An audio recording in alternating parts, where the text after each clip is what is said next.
Hello, everybody. Welcome to a new episode of the Dissenter. I'm your host, Ricardo Lopes, and today I'm joined by Dr. Marianne Brandon.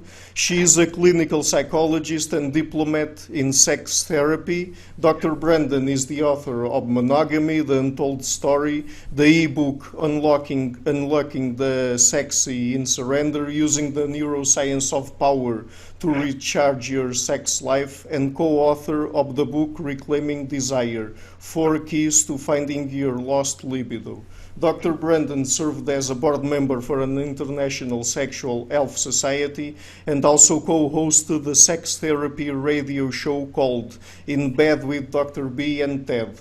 Dr. Brandon is a member of the Massachusetts Psychological Association, the Maryland Psychological Association, the National Register of Health Service Providers in Psychology, the American Association of Sex Educators, Counselors and Therapists, the Society for Sex Therapy and Research, the International Society for the Study of Women's Sexual Health, the Sexual Medicine Society of North America, and the Human Behavior and Evolution Society, and we'll leave it at that, otherwise I will be here for another 10 minutes just introducing Dr. Brandon because she has a big CV, I guess. So Dr. Brandon, thank you a lot for taking the time to come on the show.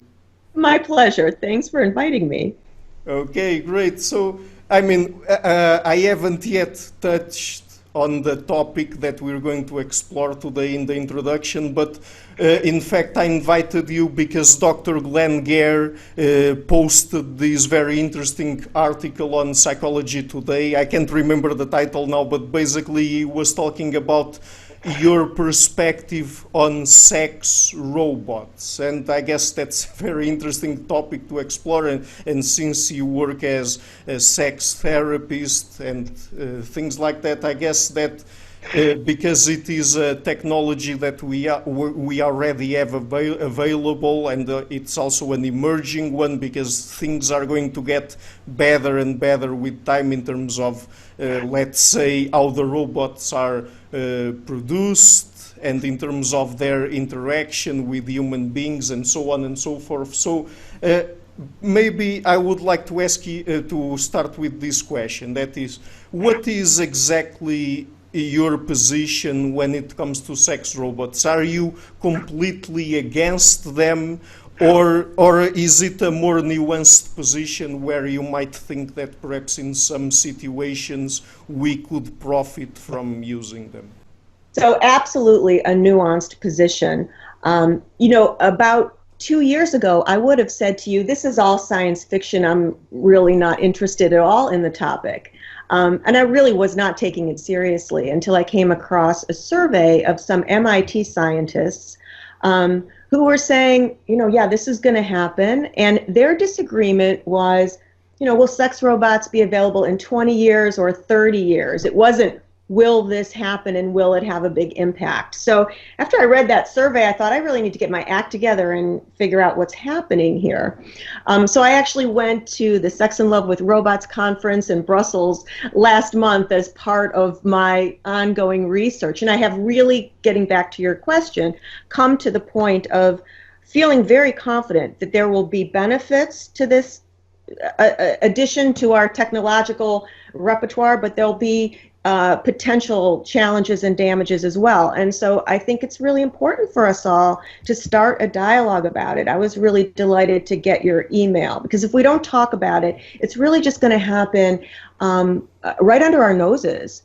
So much better to be prepared and start to think things through so that we can kind of manage it the way that we feel like would be best for us, as opposed to just sort of following with whatever technology, wherever it takes us.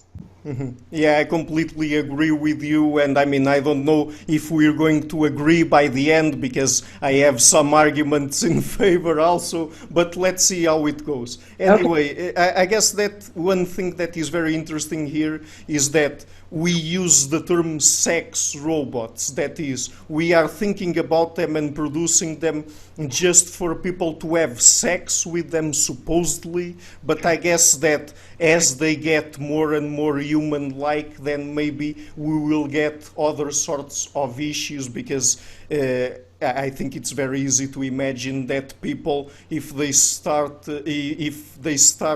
tricking us in terms of us looking at them and confusing them with real people, then it will no longer be about the sex or just the sex, but it will maybe also include other domains of our emotional psychology, let's say. Agreed. And I do think it's likely that we'll be introduced to sex robots more as companion robots that have the capacity for sex. So that, and then they'll sort of like slowly sort of gain momentum in our marketplace, would be my guess. Mm-hmm. So, what are the aspects of human psychology, and in this case of human relationships, sexual relationships, romantic relationships, that you think are relevant to talk about here? Wow. So there's many pieces here that I think are worth our discussing. And one is simply that relationships are very challenging for people now. I would argue more now than ever. So it may be helpful for us to look at the different trends that are occurring all around us today that I think will likely make sort of pave the way for sex robots to have an easier time joining us. So things like people are more depressed now than they've ever been before. They're more stressed. Suicide rates are up. Social isolation is up. People are living alone more now than they used to. Sexual frequency is down. Rates of sexual concerns and dysfunctions are really high, and they have been for a long time. And all of this is happening in a world now where we have such easy access to alternative partners, and where we can compare ourselves to others who are, for example, on social media, apparently having these fabulous lives. So people are feeling distressed, looking at others who seem to be having a wonderful life and a wonderful romance, and they're feeling like, what's wrong with me? So people are struggling. I see it in my practice all the time.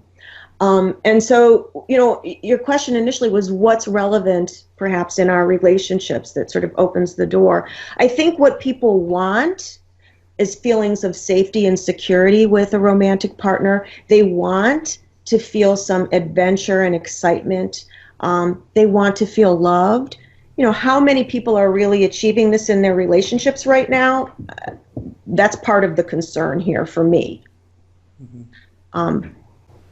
And do you think that there will be any relevant sex difference in terms of how people will deal with this kind of technology? Because I've already had a lot of evolutionary psychologists on the show, and there are very concrete, at least in some domains, very concrete sex differences. And in the sexual domain, I mean, men tend to be more sexually driven than women, and they tend to prefer more sexual variety, and they are a bit more promiscuous when they can, of course.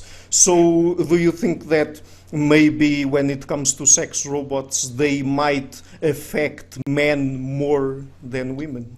I absolutely do, and this is one of my primary concerns. So when I became a therapist, I was a generalist, but as I transitioned into sex therapy, I too became an evolutionary therapist or evolutionary psychologist, because it was really the only way I could understand these very real differences I was seeing between men and women. So I sort of started my career thinking, you know, all genders are more the same than different. But as I worked, at least with heterosexual couples and long-term relationships, wow, women would say the same things in my therapy room, men would say the same things, and they were often in opposition. So it's absolutely true what you're saying, that you know, men engage in a much wider, diverse range of sexual behavior. They desire more variety, more partners. They evidence more sexual problems and around, or let's say more, what word am I looking for? Paraphilias, for example. So they're more interested in unique sexual expressions and things like that. So all of that's very true.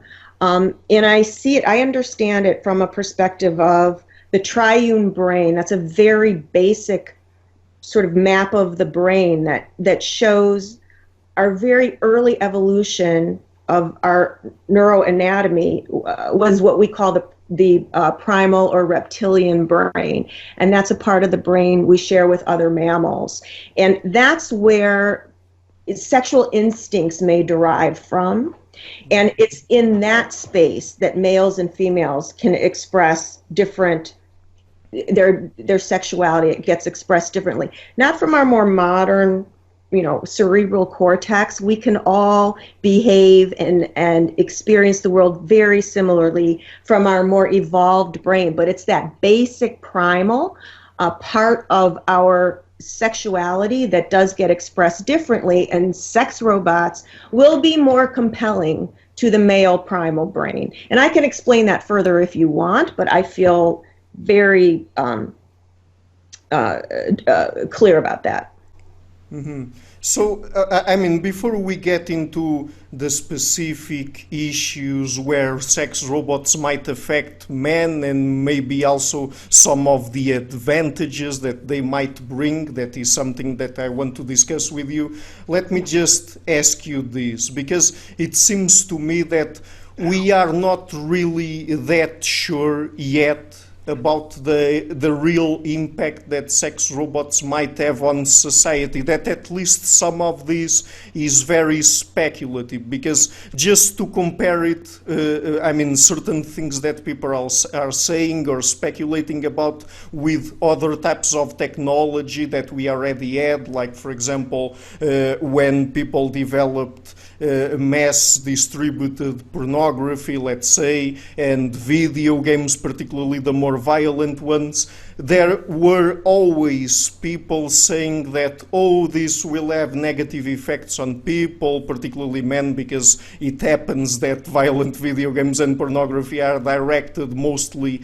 at men, and crime rates will increase, and there will be more sexual crime when it comes, for example, to pornography, or men will be more, it will be harder for men to establish normal sexual relationships with women and things like that. But I'm not sure about all of that, but at least some of those things didn't realize, let's say, like for example, the correlation between playing violent video games and crime rates, because in fact people have been playing more and more violent video games and crime rates have been plummeting over time. And even when it comes to pornography, if we are worried about things like sexual violence or sexual crime, it also doesn't seem to track the use of pornography. So, do you also take that into account or not? That maybe we have to be somewhat careful about some of the things that we are projecting or speculating about. So absolutely, and I appreciate you bringing that point up, because it's so true that everything I'm saying is speculation, and the world will be different. If we go with this concept of this might happen in 20 years, our environment will be different. Our world will be different. We're not just talking about who we are right now in the environment that's right outside our door. And I don't mean just literally the trees environment, but I mean like the social environment and the technology available. So much. There are going to be so many variables that we can't predict that are going to come together in several decades. So yes, we're speculating about so much when we talk about this. I absolutely agree with that. And to your point, with regards to like the impact of porn and the impact of violent video games, what we see is there's a minority subset of people in each of these categories that are vulnerable to negative effects from them. And I would expect the same with sex robots. There will be hopefully a minority of people that will have a negative effect from that, but many people who will report that they benefit from them, just like many people report their relationships benefit from porn. I would anticipate we'll see that sort of reaction. Mm-hmm, right. So it's interesting that you bring up individual differences, because I guess that I mean, as we know, there are many more men than women that have issues when it comes to socialization, and even we know from the literature, for example, from the work by Simon Baron-Cohen, that men tend to be systemizers and women empathizers, and so, I mean, there are many men out there that are not that good at socializing, and with that comes also the fact that maybe it's harder for them to get into romantic relationships because they can't even interact properly with women for some reason or another. So do you think that it could be the case that it would be that specific subset of men that would adopt this technology earlier, and also because maybe some of them are not that interested in interacting with other people, and I mean, even when it comes to that, maybe we're not sure that that's completely bad. I mean, they might just want to live their lives like that, and I mean, if they work and if they feel happy about it, I mean, what do you think about that? I think that's a very reasonable hypothesis that they would be perhaps the first group to embrace sex robots, and I agree with you. What's wrong with that? Like, if they're happy with it and they're not hurting anyone, good for them. Mm-hmm. Right. And I guess that there's another element here that is important for us to talk about. That is, so we can think about the negative impacts that this kind of technology might have on people that use it directly. But there's also the issue of how society looks at people that use that kind of technology in terms of, for example, I imagine that whenever people nowadays are exposed in the media to people that already live with sex robots or something like that, that they tend to moralize those people and to condemn them in some way or another because they are not used to that kind of thing. So it could also be that some of the negative effects that people might have from using that technology might come from other people condemning them or something like that. Right. So, right, I understand what you're saying makes sense. My inclination is to believe that, you know, most of the sex robots won't be discussed openly. People aren't necessarily going to say, I just got a sex robot, my husband just got a sex robot. Like, that's kind of something, like, people don't necessarily say, wow, you know, my husband watches so much porn. People keep this stuff to themselves.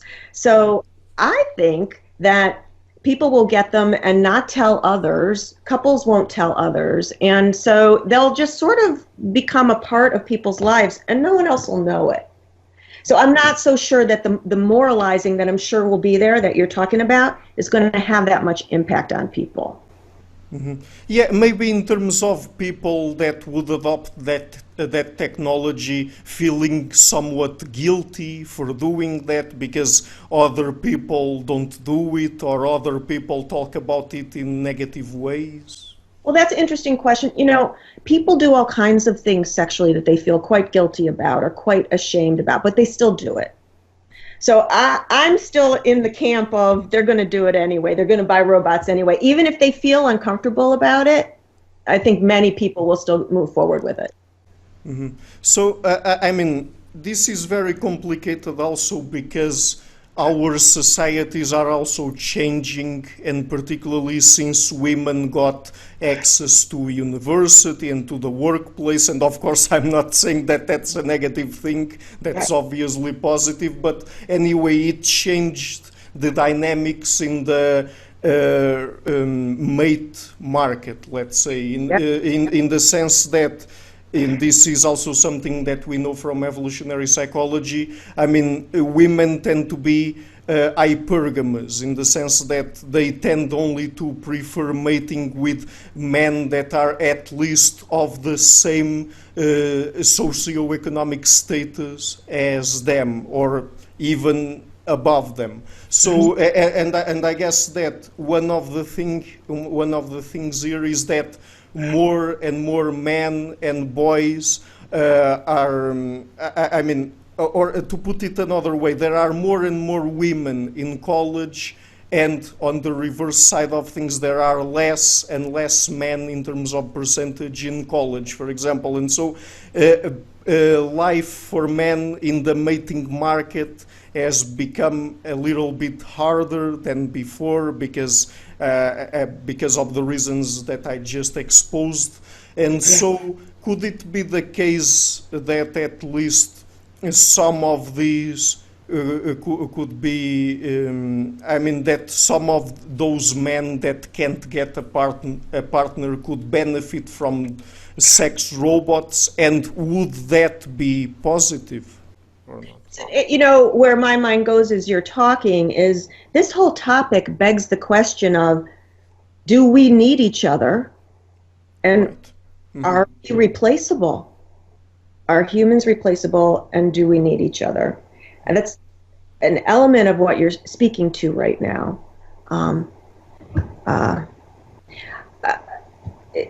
I think that it's a reasonable hypothesis you're throwing out, that this is a group of men that will benefit, will find comfort with sex robots and satisfaction with sex robots. I wouldn't argue that. Mm-hmm. Right. So you don't agree that, I mean, that them replacing a real human partner with a robot, that could be in any way positive for them if they, for some reason or another, can't have access to a real woman, for example? I think many of them would perceive that as positive.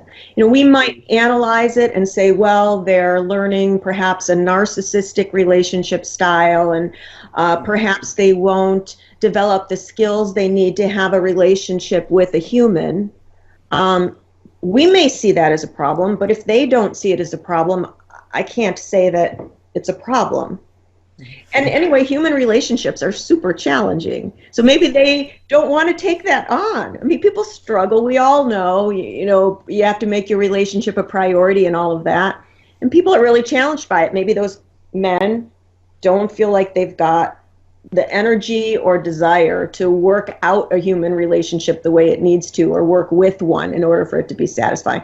So, you know, I'm not one to judge, I think. As long as no one's being hurt and they feel satisfied by it, I wouldn't say it's so black and white, like I'm not concerned, but Right. I wouldn't intervene. Okay, so let me just tell you about a list of advantages at the individual level that I came up with just to see if you agree with them or not. So I wrote here, these are the advantages at the individual level. Sexual satisfaction, guaranteed sexual access and satisfaction, tricking the brain to believing that it was real sex, and lowering the levels of testosterone, again talking about men, and reduced aggressiveness and predisposition to violence. I think, yes, I get all that. And I also think, you know, there's a group of folks who are disabled that'll very much benefit from sex robots. For example, someone who's intellectually disabled and is an adult and can't live with his parents any longer, or his parents aren't alive. And so, you know, the best place for him would be a group home. But if he doesn't have a solid understanding of how to deal with his sexual urges, he can't be in a group home. Whereas a sex robot, because he would take advantage of other group members, for example, but a sex robot could give him what he needs in order to be able to stay in that environment. So those are some real advantages as well. Or someone who's physically disabled and is having a hard time finding a partner. So I would add those to the list you just gave.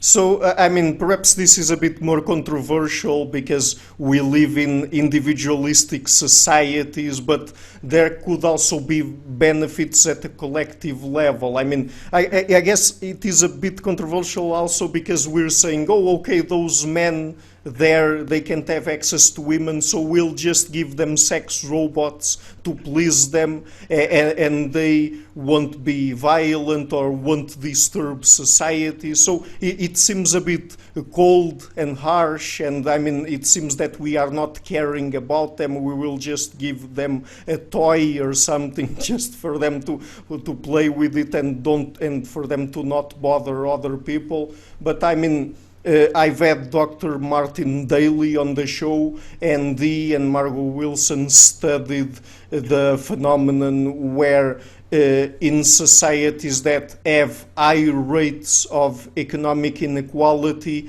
that men that are at the lower bottom of the distribution, I mean, they tend to resort to more risky, violent strategies, also to acquire status and then have access to women. And so, do you think that we could use sex robots perhaps to try to prevent that kind of thing occurring, admitting that we will have so economically unequal societies? So this is hard for my brain to go there, frankly, because when I think of the future, I think that, you know, it's almost impossible to know how societies really will be structured. So that's almost laying what we understand now and taking it in 20 years, and I feel like that feels tricky to me, to give you a solid response. I don't really have one on that. Mm-hmm. Okay, so could we now go back to the disadvantages that you pointed to, and perhaps talk a little bit more about them? One of them, let me just go back here. One of them was that intimacy in relationships is dropping, right? So could you tell us more about that, and why is that a problem? Well, I love this question. It is a problem because, from my perspective as a sex therapist, you know, I work with couples every day who are struggling with their intimate relationship, emotionally or sexually, and sex is the most intimate act that people engage in their relationship or in life. And if we remove that, it's a glue that keeps romantic relationships together. And it's the only piece of a romantic relationship that distinguishes it from other relationships. It's when we're most vulnerable. So when we are vulnerable and accepted, that's when we feel really loved. So sex provides all of that to a couple. And as we're seeing this sexual frequency going down, to me, I worry that means that couples are feeling less connected, less close, and that's going to have an impact on us in all kinds of ways. So when people are satisfied with their sex life, they're more satisfied with their relationship, but they're more satisfied with life in general.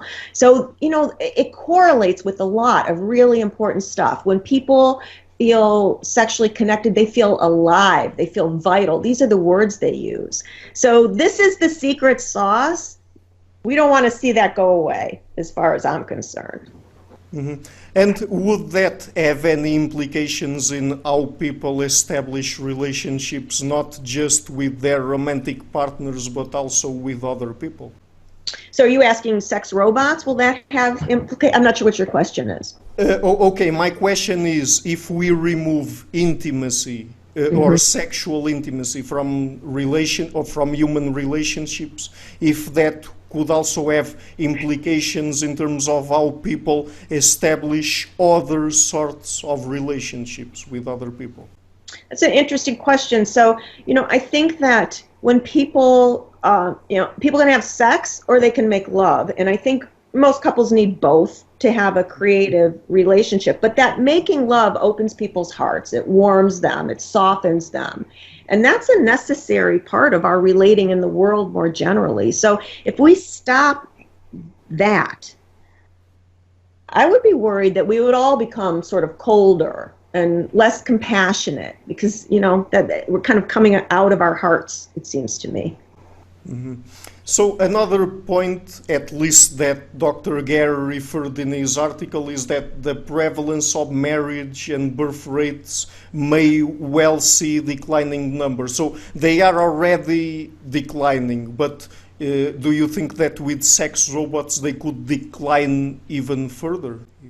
Well, it's a hypothesis that strikes me as reasonable because so if men are ejaculating with robots, they're going to be not ejaculating with a human, and that would mean potential for birth rates going down. So, that's a possibility.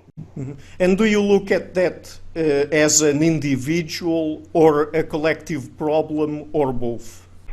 Wow, so I think that it's going to depend on how attractive sex robots are for people. Are they just, appealing to a certain subset of the population, or are they really exciting for the vast majority of people? That's the big question, I guess. So it's really going to depend on how many people find them compelling.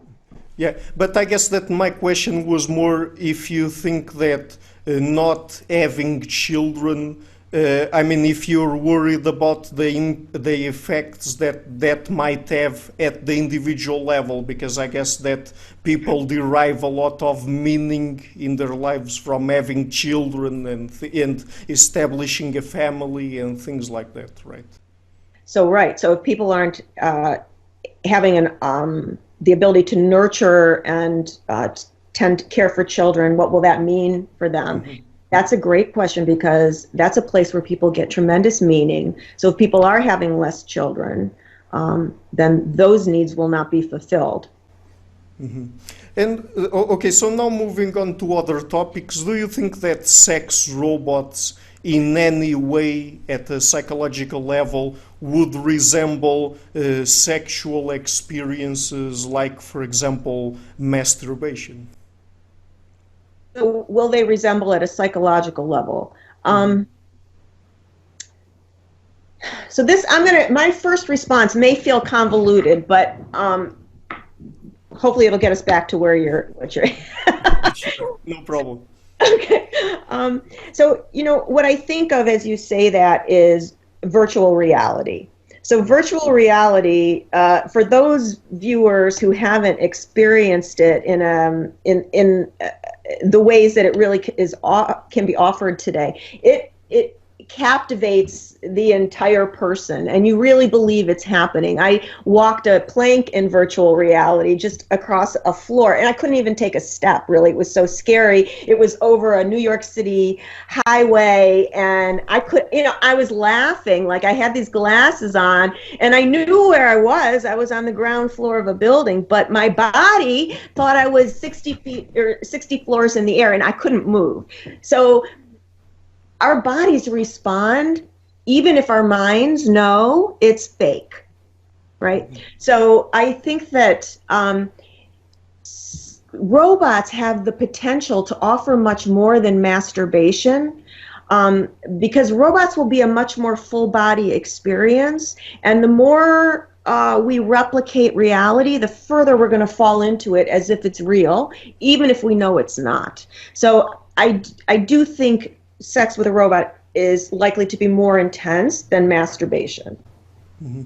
That bit about them tricking our brains is very interesting. Do you think that it would in any way be possible for us in the future if we develop more and more human-like robots, more realistic ones, both in terms of appearance and behavior, that if people are to establish relationships with them, because in all aspects and parameters they would resemble a human and we wouldn't even be able to distinguish them properly unless someone told us? I mean, do you think that we could develop the same kinds of relationships and even social skills by interacting with them?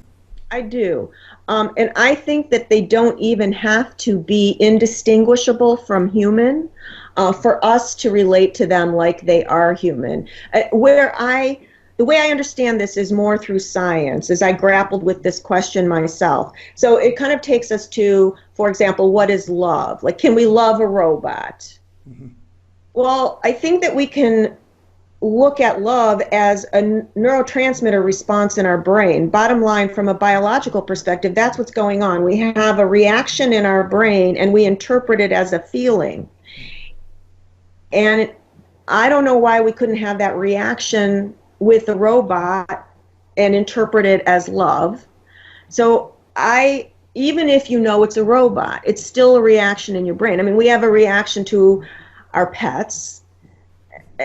And so I think that it's not going to be that hard to trick us. I don't even think we need to be tricked. I think these are responses that we're biologically oriented to have. We're going to have orgasms with something. We're going to associate pleasure with something, vulnerability that feels intimate. Like it's all going to, I think it has the potential to cascade in such a way that we really will experience them as human, even though we know they're not.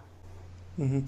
And that's the thing here, right? Because, I mean, if our brain processes stimuli that we are receiving from the robot and interprets them as being a human or associates them with a human, I mean, at the end of the day, if it is convincing enough, would it make any difference even in how people establish romantic relationships? I mean, do you think that if they trick us well enough, or even if they don't need to trick us, but that we process the information the same way and we interact with them the same way, that we would lose something from that still?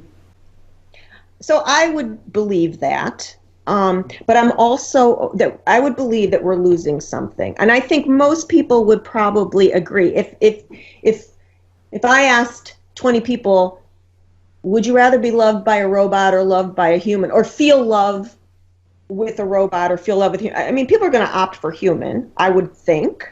Even in the future, I sort of imagine that. But here's the thing: robots are as perfect as we want them to be, so they don't have bad days, and they don't say no to sex. You know, and they never say anything that shames us, nor will they feel ashamed if you say, hey, let's do this. They'll be like, great. So, you know, there's a lot that robots will offer that may make them different from human, but equally appealing. Mm-hmm.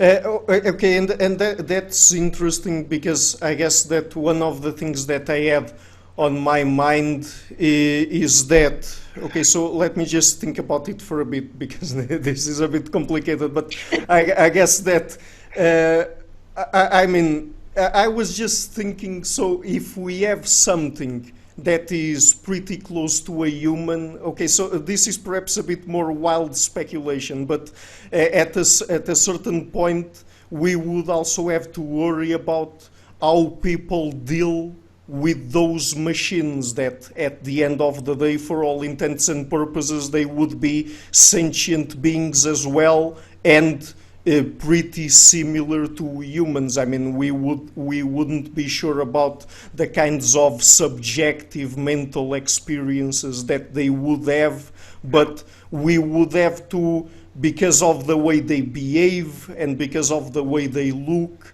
if they are similar to human beings, for all intents and purposes, we would have to try to deal with them and treat them the same way.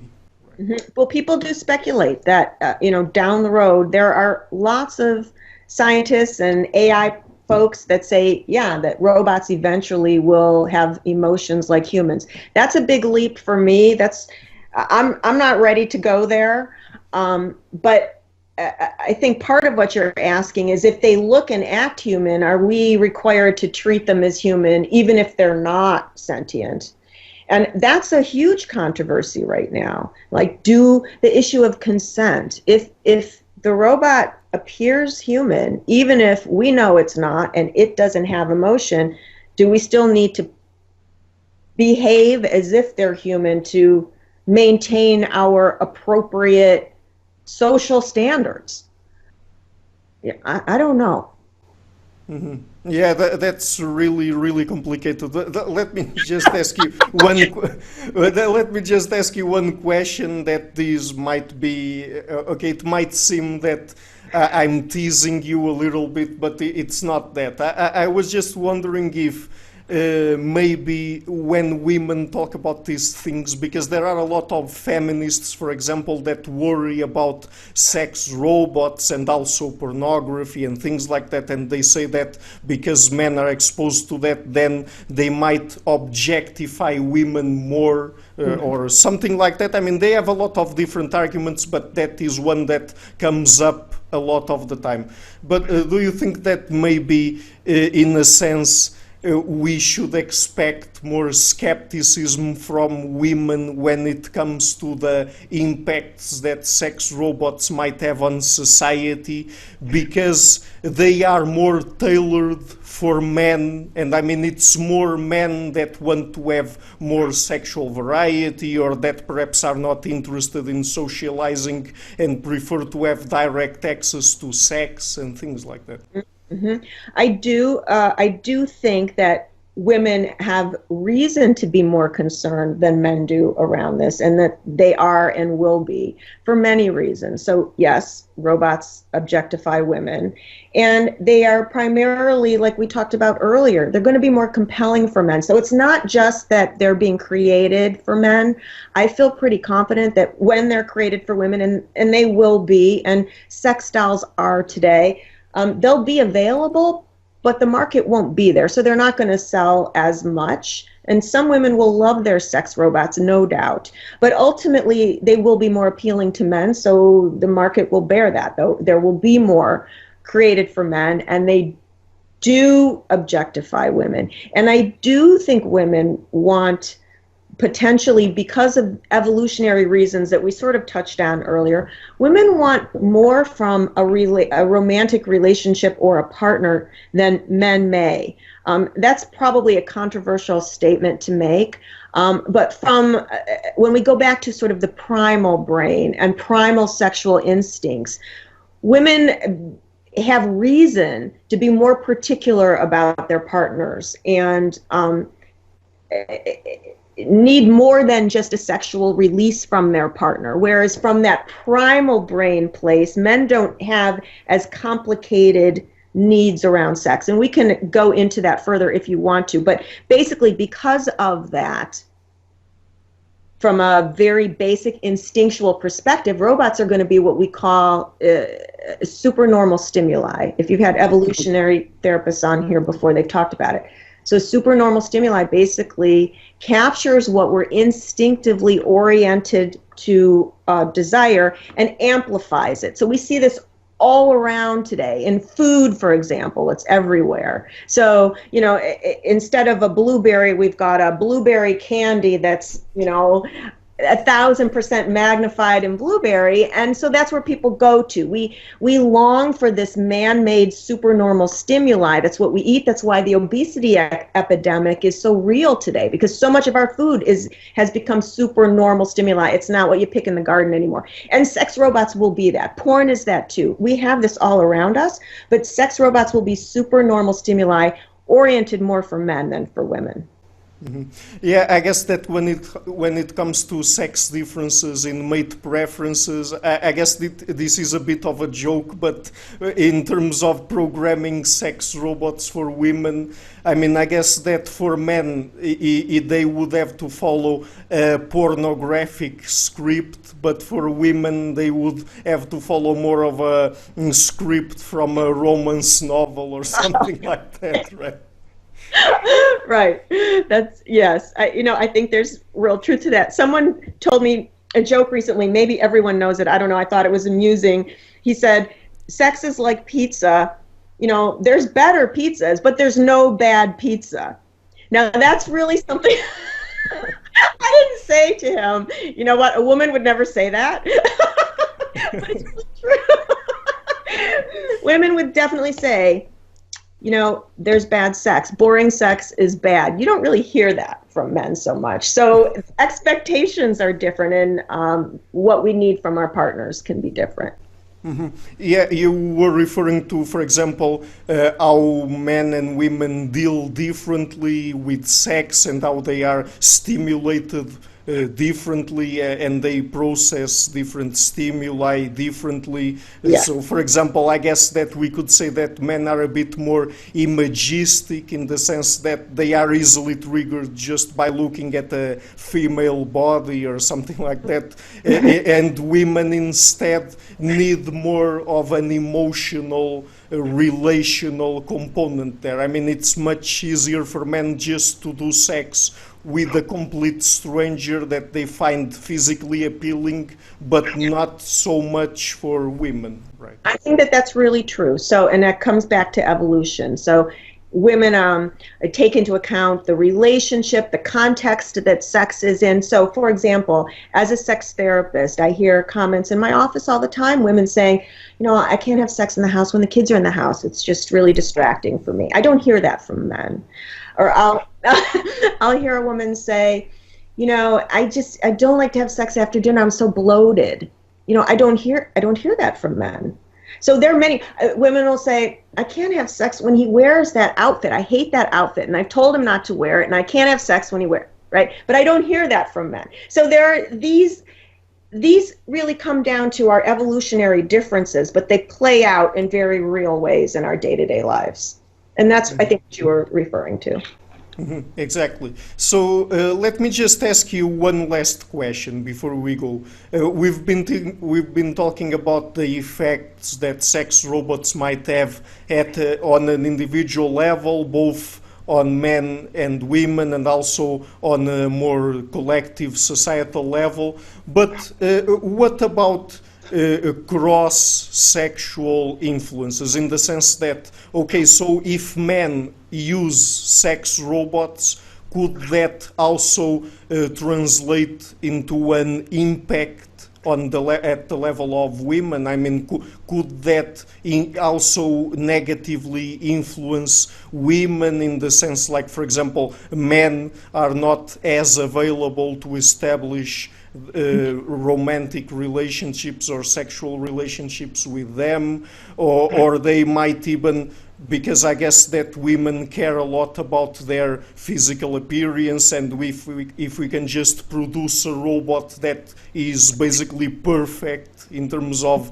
appearance, then they might be affected by that somewhat, because I mean, even if they don't want to, sex robots would also be competing indirectly with women in the mating market, right? Mm-hmm, mm-hmm. So yes, you know, and I do anticipate that this will have sex robots. People will say they've been benefited, they've been harmed, but people will all have reactions, I believe.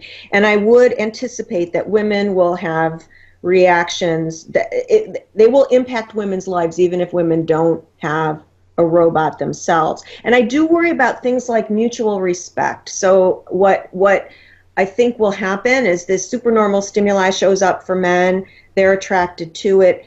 Women are understandably going to lose respect for men around that. It's not going to make sense to women, because unless they have a full understanding of this primal brain that we've been referring to, they're just going to think that's evidence of superficiality, etc. And I think the gender divide could just continue. And then as we become less tolerant of each other and less accepting of each other, that's a sad state of affairs. I mean, that's unfortunate if that's where we head. So my hope is something different, frankly. My hope is that we kind of recognize the trickiness here in a way that we didn't recognize the trickiness of food before it showed up on our, you know, on our table, the extraordinary sugary, salty things that we can't get in nature, but now we're all thinking about it all the time and wanting to eat it, right? So we didn't anticipate it with food, but let's anticipate it with sex robots and understand it.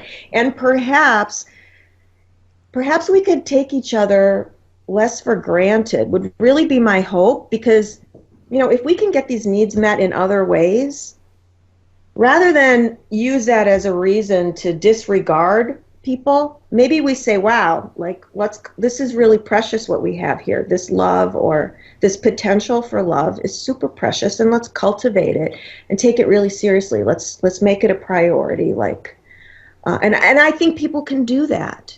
So that's my hope, that it'll kind of be a bit of a wake-up call, because right now we're just like insulting each other left and right these days, and there's more and more disconnect. So my hope is it's a wake-up call for us to all say, okay, well, at least with this relationship, I'm going to take really good care of it. Mm-hmm. So just one last thing. Earlier we talked about children and the impact that not having children might have on people's lives, both again on an individual and on a collective level. But I guess that also there we have an important sex difference. That is, it seems to me that it's much easier for men to go without having children than for women. And I guess that if men are not as available to establish those sorts of relationships that are the ones where women want to have a child with a man, then if they don't have even access to other resources, I mean they have, of course, but they might not want to have a child being a single parent, or at least not having had a sexual relationship with the man. So, that's also another issue that we have to take into account, right? Well, one of the things I wonder is, this sort of like this instinct or drive to, pass our genes on is very real, I think, for everyone. And one of the things I wonder if it's not so much that we see this drive more in women, it's that women have a biological clock that they work against, so they can become, very concerned about that issue early in their lives, where men are able to address that issue throughout their lives. So I think that might be more the difference than it being more of an, I don't know. I really don't know. This is a guess.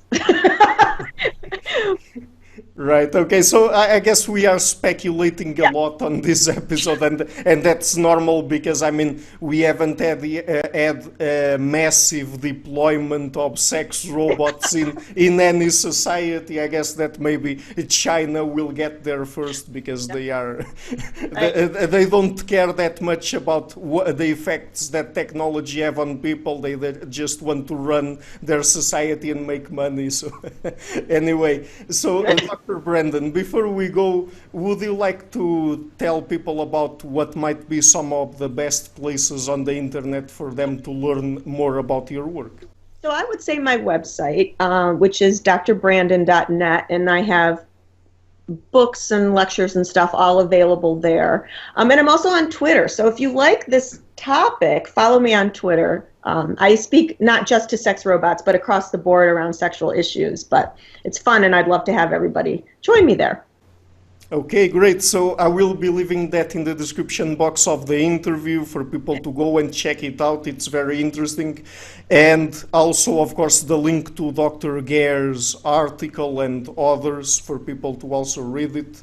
And so, Dr. Brandon, again, it was really a pleasure to have you on the show. Thank you for taking the time. And maybe somewhere in the future we could do other episodes to talk about other aspects of human relationships, and who knows, even other kinds of emergent technology. I don't know. I'd be delighted. Thank you. Hi everybody, thank you for watching this interview until the end. As you might have noticed, I've started this channel in February 2018 and have been putting out regular interviews with academics and intellectuals from a variety of fields.